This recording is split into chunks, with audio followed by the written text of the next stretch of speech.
आणि बुलेटिनच्या सुरुवातीलाच बातमी पाहूयात संभाजीनगरमधून। संभाजीनगरमध्ये आज राजकीय राडा पार्ट 2 पाहायला मिळाला। भाजपच्या कार्यालयाबाहेर कार्यकर्त्यांनी, नाराज कार्यकर्त्यांनी, संतप्त कार्यकर्त्यांनी जबरदस्त राडा केला। काही जणांनी उपोषण सुरू केलं, काही जणांनी आत्मदहनाचा प्रयत्न केला, तर काही जणांनी ठिय्या आंदोलन केलेलं आहे।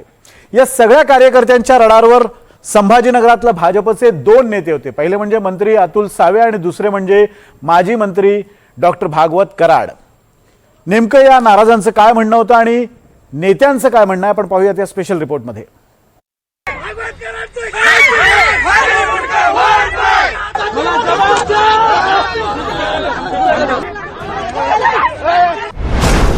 संभाजीनगरमध्ये राडा पार्ट 2।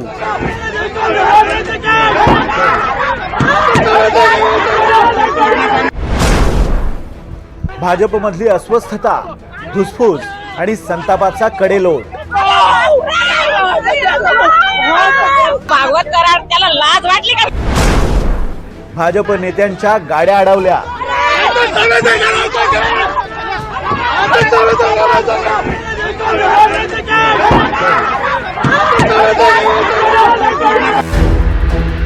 रक्ताचं पाणी करणाऱ्या कार्यकर्त्यांचं तिकीट डावललं तर काय होतं, त्याची ही संभाजीनगरमधली धगधगती दृश्य।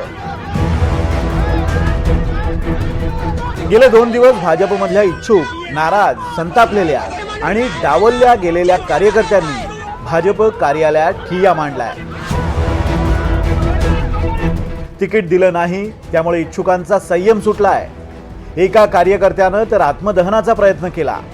त्यानं अंगावर पेट्रोल ओतून घेतलं आणि त्यानं पेट्रोल ओतल्यावर इतर कार्यकर्त्यांनी त्याच्या अंगावर पाणी ओतलं। त्या कार्यकर्त्याला शांत करण्याचा प्रयत्न केला। कार्यकर्ते आक्रमक झालेला आहे, उमेदवारी मिळाली नाही, इच्छुक नाराज आहे आणि त्यामुळे हा सगळा राडा या ठिकाणी पाहायला मिळतो। एका इच्छुक उमेदवाराने अंगावर पेट्रोल देखील घेतलेला आहे, त्यामुळे प्रचंड गोंधळाचा वाद होतो। ज्यांच्या अंगावर पेट्रोल टाकलं होतं त्यांच्या अंगावर पाणी टाकण्याचा काम प्रयत्न करतो। प्रचंड आक्रमक झालेले आहे। दुसरीकडे एका कार्यकर्ता महिलेला चक्कर आली, तिला पाणी पाजण्यात आलं।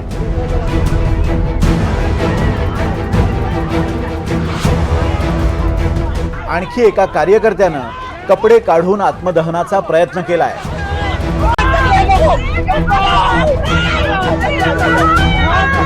त्याला आवरता आवरता इतर कार्यकर्त्यांची चांगलीच धावपळ झाली।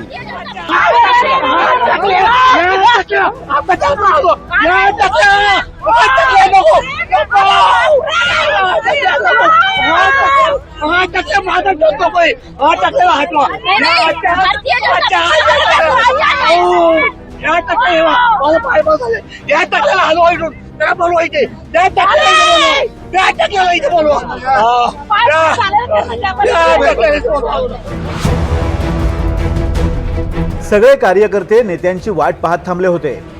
भाजप नेते आणि मंत्री अतुल सावेंची गाडी आली।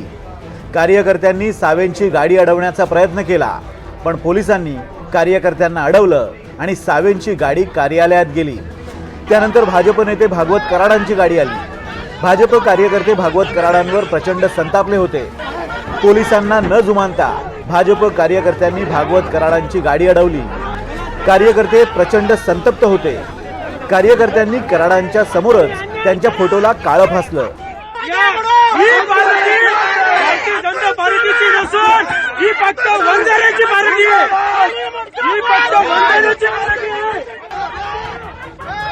अतुल सावे आणि भागवत कराडांवर भाजप कार्यकर्त्यांचा प्रचंड राग आहे। कार्यकर्त्यांचा आरोप आहे की अतुल सावेंनी त्यांच्या पीएला तिकीट दिलं आणि भागवत कराडांनी त्यांच्या नातेवाईकांना तिकीट दिलं।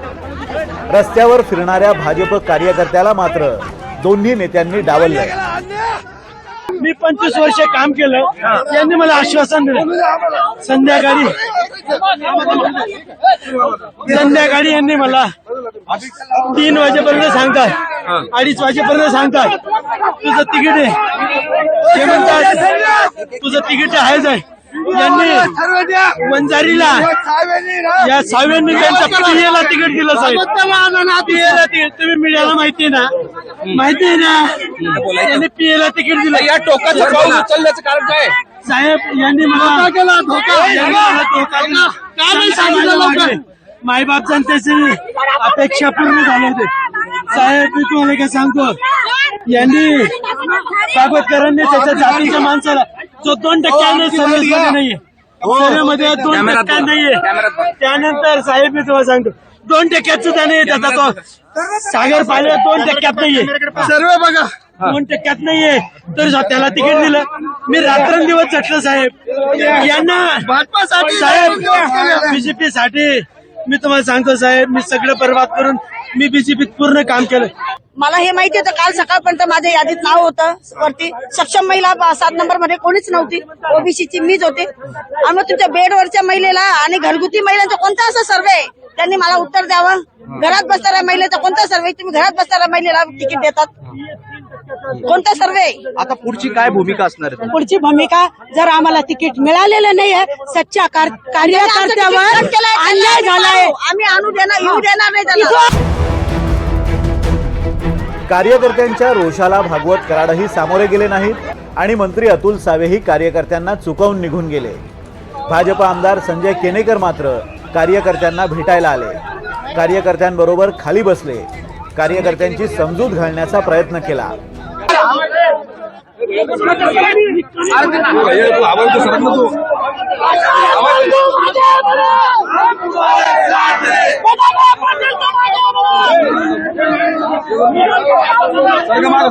जे मदाने आहेत संजय केनेकर नाराज कार्यकर्त्यांना भाजप कार्यालयामध्ये घेऊन गेले, मात्र कार्यकर्त्यांचा संताप काही केल्या कमी होत नव्हता. अरे बोल असं ना, अरे तू कार्यकर्ते तू इजळा असं म्हणला असं ना. अतुल सावेच्या पीएला तिकीट द्यायचं होतं रे. अरे कराड साहेबाच्या नातेवाईकाला द्यायचं होतं सांगितलं होतं ना. हा माझा न काढला तू न, मला म्हणतो ना. तुम्ही आता सगळे थांबा, सगळे थांबा. संजय केनेकर भाजप कार्यालयातल्या बंद खोलीत कार्यकर्त्यांना घेऊन गेले. केनेकरांनी कार्यकर्त्यांची मनधरणी करण्याचा प्रयत्न केला, पण बाहेर आल्यावर केनेकरांनी पुन्हा एकदा कार्यकर्त्यांना दम दिला. एक शब्द बोलायचं नाही. आणि आता बोलला ते यादात. एक शब्द बोलायचं नाही. आणि आता बोलला ते यादात. एक शब्द बोलायचं नाही. आणि आता बोलला ते यादात. आता कार्यकर्त्यांची समजूत कशी काढणार त्यावर केनेकर म्हणाले, सरकार आमचंच आहे, कार्यकर्त्यांना कुठेतरी ऍडजस्ट करू. ते कार्यकर्त्याला कुठं कुठं बसवायचं सरकार आहे. सरकार आहे, सरकार आहे. त्यामुळे सरकार असताना कार्यकर्त्याला त्याच्या पोझिशन मध्ये या सरकारमध्ये बसवण्याचं काम मी करणार आहे. अखेर संजय केनेकर नाराज कार्यकर्त्यांना आपल्या गाडीमध्ये घालून घेऊन गेले.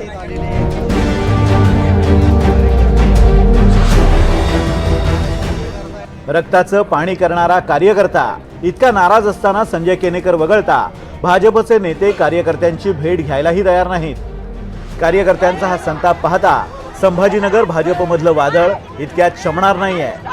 कार्यकर्ते ज्या पद्धतीनं नाराज, आक्रमक आणि संतप्त आहे ते पाहता भाजपनं स्वतःच संभाजीनगरची लढाई कठीण करून घेतली की काय असं दिसतंय. मोहसिन शेख, NDTV मराठी, संभाजीनगर.